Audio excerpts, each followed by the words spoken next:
She was 6 months pregnant when the boat started sinking. Her husband stood between two drowning women, his wife and his best friend. He could only save one. The choice he made that night didn't just end a life, it revealed a truth that had been hiding in plain sight for 3 years. This is the story of a woman who discovered she was the other woman in her own marriage. They say when a man truly loves you, you never have to compete. But Clara learned something far more painful. Sometimes you can be the wife and still be the other woman. That night, the river was calm. Too calm. The kind of calm that makes your skin prickle with warning. 3 people stepped into that boat. Only 2 would come out alive, and the man in the middle had already made his choice long before the water started rising. His pregnant wife, or the woman he always said was just a friend? What happened on that water will change how you see love, loyalty, and marriage forever. Because this isn't about a tragic accident. This is about the 1,000 small choices that led to that one impossible moment. The late-night phone calls, the forgotten anniversaries, the way he said her name like it was a prayer, and his wife's name like it was a chore. Before the river, before the screams, before the choice that could never be undone, there were signs. Quiet signs. The kind many women see but swallow for the sake of peace. Before we dive deeper, let us know in the comments where you're watching from. We'd love to hear from you. And if you're new here, click on the subscribe button so you never miss any of our upcoming videos. Clara was not a foolish woman. She was a high school English teacher, the kind who stayed late to help struggling students, who remembered birthdays, who believed in second chances. She was raised the old way, where marriage was sacred, where endurance was praised, where a woman was taught that silence was strength and complaining was weakness. Her mother had told her once, "A good wife knows when to speak and when to let things be," and Clara had taken that lesson to heart, maybe too deeply. She met David at a church fundraiser on a warm September evening. He was charming, articulate, respected in the community. He worked in finance, wore crisp shirts, had a smile that made you feel like you were the only person in the room. The kind of man people trusted without asking questions. He quoted scripture naturally, volunteered at the youth center, and when he spoke about family values, you believed every word.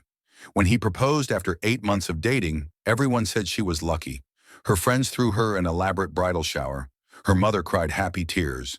Even her usually skeptical father shook David's hand and said, "You've chosen well."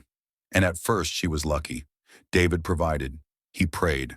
He remembered to kiss her goodbye in the mornings. He brought her coffee in bed on Sundays. They talked about having 3 children, maybe 4, about buying a house with a big backyard, about growing old together on a porch swing. The first year of marriage felt like floating, like all the poems about love had been written just for them.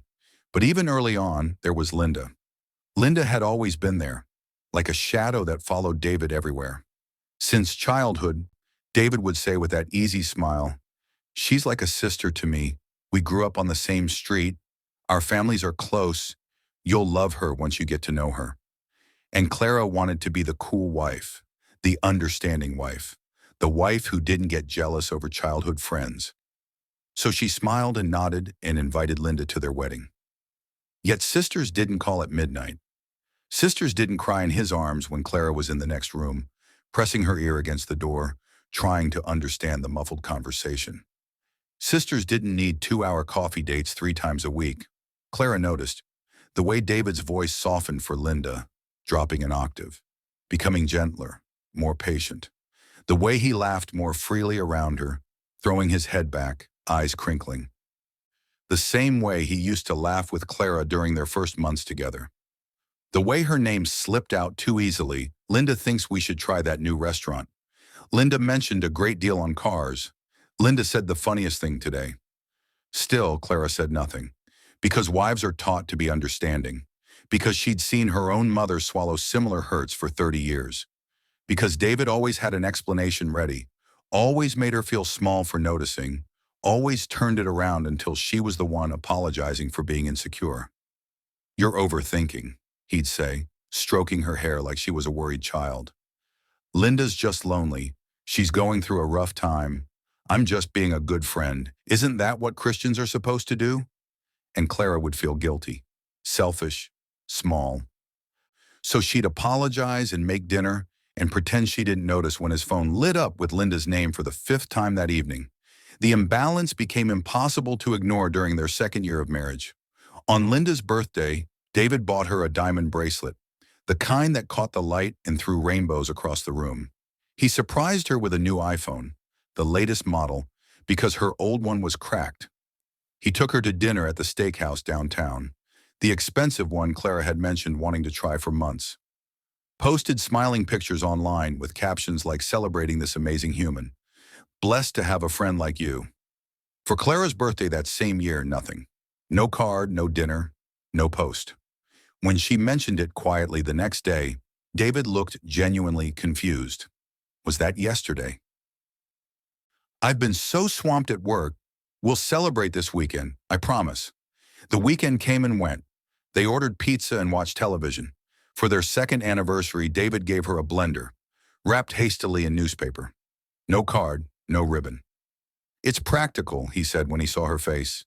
I thought you'd appreciate something useful. You're always talking about wanting to make smoothies. When Clara finally gathered the courage to speak, really speak, not just hint or suggest, but actually say the words that had been building in her chest for months, David sighed. That particular sigh she'd come to know so well. The one that said, "Here we go again." The one that made her feel like she was being unreasonable before she'd even finished her sentence. You're overthinking, he said, not even looking up from his phone. She's just my best friend. Why are you trying to create problems where there aren't any? Why can't you just be happy? But best friends didn't sit in the front seat while wives rode in the back. That had happened just last week, the three of them going to a barbecue, and Linda had just climbed into the passenger seat like it was her natural place, adjusting the mirror, changing the radio station, and David hadn't said a word. When Clara mentioned it later, he'd looked at her like she'd grown a second head. It's just a seat, Clara. Why does everything have to be a battle with you?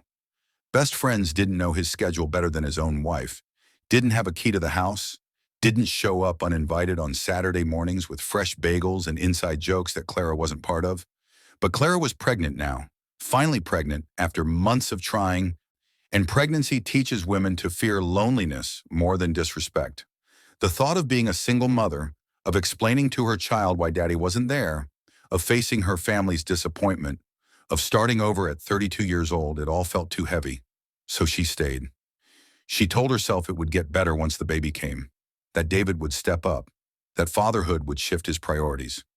She rubbed cocoa butter on her growing belly every night and whispered promises to the child inside her. Your daddy loves us. Everything's going to be okay. We're going to be a real family. The pregnancy was difficult from the start. Clara's blood pressure was high. She had constant nausea that lasted well into the second trimester. Her doctor put her on bed rest at 5 months, warning her that stress could trigger premature labor. She needed her husband, needed him to be present, to rub her swollen feet, to bring her ginger tea, to tell her she was beautiful, even though she felt like a beached whale. Instead, David grew more distant, more irritable. He started working late, or at least that's what he said. His phone was always face down now. He showered immediately when he got home, even on days when he claimed to have been at the office all day. And Linda grew closer. She began joining family outings, somehow always knowing when and where they'd be. At Clara's baby shower, Linda had shown up with the biggest gift, a top-of-the-line stroller that Clara had only mentioned wanting once in passing, and everyone had cooed over how thoughtful she was. What a good friend.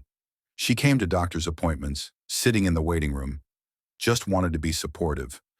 And David never questioned it, never thought it was strange that his best friend was more invested in his wife's pregnancy than some of his own family members.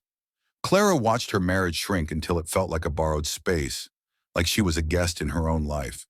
She'd wake up in the middle of the night and find David texting, phone brightness turned all the way down, and when she asked who he was talking to at 2 in the morning, he'd say a work emergency or just couldn't sleep, scrolling through news, and she'd lie back down, heart pounding, knowing she was being lied to but too tired, too pregnant, too trapped to fight. Her mother visited one afternoon and found Clara crying in the nursery, the room they'd painted yellow for the baby, surrounded by tiny clothes and unopened boxes. What's wrong, sweetheart? And Clara almost told her everything, almost let it all spill out, the neglect, the other woman, the way she felt invisible in her own home. But then she remembered her mother's advice about endurance, about keeping family matters private, and she wiped her eyes and said, "Hormones, just hormones, I'm fine." Then came the trip. David suggested it suddenly, a weekend getaway, just a day trip really, to the lake 2 hours north. "We need this," he said, and for a moment Clara saw a flash of the old David, the one who'd courted her with poetry and promises. A chance to reconnect before the baby comes? Just you and me. Clara's heart lifted. Maybe this was the turning point. Maybe he'd finally realized what he was losing. She packed carefully, chose a maternity dress he used to say he liked, put on makeup for the first time in weeks. But when they got to the car, Linda was already in the front seat. "Surprise," David said with that easy grin. "Linda's coming too. She's been so stressed lately. I thought the fresh air would do her good. You don't mind, right?" It wasn't really a question. Clara climbed into the back seat, 6 months pregnant, and watched her husband's eyes meet Linda's in the rearview mirror. Watched them share a smile that felt like a language she'd never learned. The 3-hour drive felt like 3 days. Linda controlled the music. Linda navigated. Linda and David laughed about memories that didn't include Clara. "Remember when that time at the lake house? You were always such a terrible swimmer." When they arrived at the lake, the sky was already darkening, clouds rolling in faster than the weather app had predicted. The boat rental guy looked skeptical. "Storms coming in? Maybe tomorrow would be better." But David insisted. "We drove all this way. We'll just take a quick ride, 30 minutes. We'll be back before it hits." The boat was smaller than Clara expected, an old fishing boat with peeling paint and life jackets that smelled like mildew. She struggled to climb in, her center of gravity all wrong now, her belly making everything awkward. David was already helping Linda aboard, steadying her elbow, making sure she didn't slip. They pushed off from the dock. The water was calm at first, smooth as glass, reflecting the gray sky like a mirror. Clara sat in the middle, one hand on her belly, feeling the baby kick. Strong kicks today, like the baby sensed something wrong. David steered. Linda sat at the bow, hair blowing in the wind, looking like some sort of figurehead on a ship. For a few minutes it was almost peaceful, almost the reset David had promised. Then the sky opened up, not gradually, but all at once, like someone had torn open a celestial seam. Rain came down in sheets, so thick Clara could barely see Linda at the front of the boat. The wind picked up, whipping the water into choppy waves that rocked them violently. David tried to turn back, but the engine sputtered once, twice, then died completely. He pulled the starter cord again and again, muscles straining, panic starting to show in his eyes. Nothing. The boat was drifting now, being pulled by a current Clara hadn't noticed before, away from shore, toward the deeper part of the lake. Water started coming over the sides. Not a lot at first, just splashes, but then more, steady now, pooling around their feet. Linda screamed. Clara grabbed the sides of the boat, trying to stay calm for the baby, but fear was rising in her throat like bile. "David," she called out. "David, what do we do?" He wasn't listening. He was still fighting with the engine, cursing under his breath, and Linda was screaming louder now, hysterical. "We're going to die! Oh God, we're going to die!" The boat lurched suddenly, hit by a wave larger than the rest, and Clara felt it tip, felt the moment of suspension before physics took over.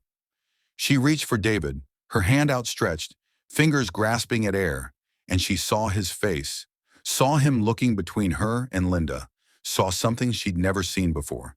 Genuine terror mixed with something else, something that looked almost like calculation. The boat capsized. Cold water swallowed Clara whole. So cold it drove the air from her lungs, so dark she couldn't tell which way was up. She kicked hard, fighting toward what she hoped was the surface, her lungs burning. The baby, think of the baby. When she broke through, gasping, the rain was still hammering down, and she could see the overturned boat about 10 feet away, could see David clinging to it, could see Linda flailing in the water beyond him, and both of them were screaming his name. "David, help me, please, David. I can't swim. Save me, David." Two voices, two women. One choice, Time became strange then, stretching out like taffy, every second an eternity. Clara watched her husband's face, watched him look at her, his wife, 6 months pregnant with his child, the woman he'd promised before God to love and cherish. Watched him look at Linda, his best friend, the woman he'd prioritized for 3 years. And she saw it, the moment of decision, the split second when his body moved before his mind could catch up. He moved, not toward his wife, not toward the child growing inside her. He reached for Linda, pulled her toward the boat, helped her grab hold of the overturned hull. And in doing that, in making that choice, he turned his back on Clara. She went under again, the weight of her pregnant belly pulling her down, her limbs already exhausted from fighting the current. This is it, she thought with strange clarity. This is how I die, in a lake, drowned by my husband's choice. The water was quieter below the surface, almost peaceful, and Clara felt herself starting to give up, starting to let the water fill her lungs. Then something grabbed her. Not David, a hand from above, rough and calloused. Pulling hard, she broke the surface again, coughing, choking, and found herself staring at the weathered face of an old man in a fishing boat. "I got you," he said. "I got you. Hang on." There was another man with him, younger, and together they hauled Clara into their boat like a caught fish, her body heavy and unresponsive. She lay in the bottom of the boat, water streaming from her clothes, and through blurred vision, she could see David and Linda still clinging to the overturned boat, could see the rescue boat heading toward them too. But something was wrong. Clara's stomach, the cramping, sharp and violent, low in her belly. "No," she whispered. "No, no, no, please, no." The old fisherman radioed for help, his voice urgent. "We need an ambulance at the North Dock. Pregnant woman, possible early labor." The ride back to shore was a nightmare of pain. Clara curled on her side, arms wrapped around her belly, praying to a God she wasn't sure was listening anymore. "Please, please, don't take my baby. Take anything else, but not this, please." They rushed her to the hospital. Sirens, bright lights, voices shouting medical terms she didn't understand. David arrived an hour later, soaking wet, Linda beside him wrapped in a foil emergency blanket. He tried to come into Clara's room, but the doctor stopped him. "She needs rest. No visitors right now." Clara was awake but silent, staring at the ceiling, her hand on her now still belly. The cramping had stopped. Everything had stopped. The baby wasn't moving anymore. The doctor came in at dawn, her face carefully neutral in that way doctors have when they're about to deliver bad news. "I'm so sorry," he said softly. "There was nothing we could do. The stress on your body, the cold water, the trauma. Your baby's heartbeat stopped about an hour ago." Clara heard the words, but they didn't make sense at first, like the doctor was speaking a foreign language. Then reality crashed over her, worse than any wave, and she started screaming, a sound she didn't know she could make, animal and raw, grief pouring out of her in waves. David was allowed in then. He stood in the doorway, looking lost, looking guilty, and when Clara's eyes met his, he flinched. "I'm sorry," he whispered. "I'm so sorry. I didn't mean for this to happen." But that was the thing, wasn't it? He didn't mean for this to happen, but he'd made the choice that caused it anyway. When Clara woke up from the sedatives they'd given her, the truth settled like cold ash in her chest. David had chosen, in the single most important moment of their marriage, when life and death hung in the balance, he had reached for another woman, and his choice had already answered every question she had been too afraid to ask. Who did he love more? Who would he sacrifice for? Who was the priority when everything else fell away? Not her, never her. The baby was gone, a tiny, perfect boy they would never meet, and David's choice had drawn a line that could never be erased. Clara stayed in the hospital for 3 days. David came every day, sitting in the chair by her bed, trying to hold her hand, but she wouldn't let him touch her. Linda sent flowers with a card that said, "Thinking of you in this difficult time," and Clara threw them in the trash, card and all. On the 4th day, Clara asked for her phone. She made 2 calls. The first to her sister, "Come pick me up. I'm leaving him." The second to a divorce attorney her friend had recommended once, years ago, when Clara had joked about needing an escape plan. not really joking at all. When David realized what was happening, he panicked. "Clara, please," he begged. "We can work through this. It was a mistake. I wasn't thinking clearly. The storm, the panic. I didn't mean to. It doesn't mean what you think it means." But Clara had become very quiet, very calm the way people do when they've finally stopped fighting. She didn't scream. She didn't curse. She didn't throw things or demand explanations. She simply packed her belongings from the hospital room, accepted her sister's steady arm, and walked out. She never went back to the house they'd shared. Her sister and brother-in-law collected her things while David was at work. Divorce papers arrived at his office 2 weeks later, delivered by a process server who found him having lunch with Linda. No drama, no long letters, no explanations. Just a legal ending to something that had been dead for a long time. David begged, cried, showed up at her sister's house at odd hours, pleading through the door. He wrote emails Clara never read, left voicemails she deleted without listening. He promised change, swore he'd cut Linda out of his life, insisted it had all been a terrible misunderstanding, that Clara was the only one he'd ever loved. But some choices cannot be apologized away. Some moments reveal truth so clearly that no amount of words can obscure it again. Clara had seen his face in the water, had watched him calculate, had felt the weight of being second choice, and she would not carry that weight anymore. The divorce was finalized in 6 months. Clara got very little, didn't fight for the house or the savings, just wanted to be free. She moved to a different town, took a teaching position at a new school, started over in a small apartment with secondhand furniture and quiet mornings. She saw a therapist twice a week, joined a grief support group for mothers who'd lost babies, learned to sleep through the night again without waking in a panic, gasping for air, dreaming of cold water. Linda eventually left David too, about a year after the divorce. Turns out she'd been seeing someone else the whole time, a co-worker, and David had just been her backup plan, her emotional safety net while she figured out what she really wanted. When David called Clara to tell her, voice broken, seeking comfort or maybe validation, Clara hung up without a word. Because a man who betrays his wife will never truly belong to anyone. He'd lost the woman who would have stood by him through anything, and gained nothing but his own reflection to stare at in an empty house. Years later, 3 years almost to the day after the boat capsized, Clara was at a coffee shop grading papers when she saw them. David and a new woman, younger, bright-eyed, laughing at something he'd said. He looked older, more tired, but he was trying. She could see him trying to be charming. The woman looked happy. Clara felt something shift in her chest, not jealousy or anger, but something closer to pity. She hoped he'd learned, hoped he'd become the man he'd promised to be, but she didn't wait to find out. She gathered her papers and left through the back door. Clara never remarried, though she dated occasionally, cautiously. She adopted a rescue dog named River, which her therapist said was either very healthy processing or deeply ironic. She learned to kayak, facing her fear of water head-on, and found it peaceful now, empowering even. She taught her students about literature, but really about resilience, about knowing your worth, about the courage it takes to walk away from what's killing you.